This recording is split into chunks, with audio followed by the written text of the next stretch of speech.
Hi, Samantha. Thank you for your post and for your question. There are a few things to consider when we are trying to figure out that useful life. And so one of them is how long the product or machine is expected to last. And so your manufacturer can give you some information about that.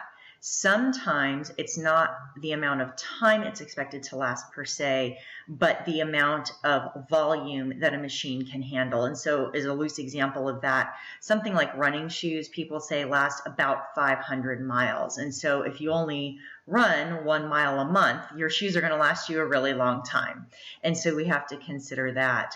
And in other cases, we have to think about how long we expect to provide those services. And so we may have a machine that could last 20 years, but if we know that we're probably going to stop offering one, switch to something else in 10 years, then we know that that useful life for us is only going to be about 10 years. So there are a lot of factors to consider, and there isn't just one right way to do that.